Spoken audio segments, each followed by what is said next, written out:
will demonstrate how arc length and travel speed works. So, maintain your arc length at around 3 mm. If it is too short, then the arc will extinguish. But if it's too long, then you'll get loss of sparker and a messy weld. Second, you want to drag your electrode so you don't get any slug inclusions, and never over push.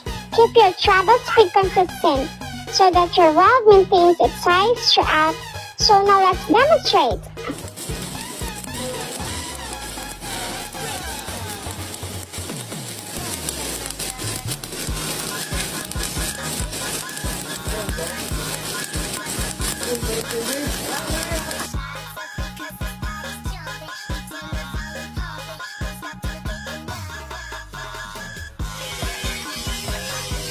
If you want to see some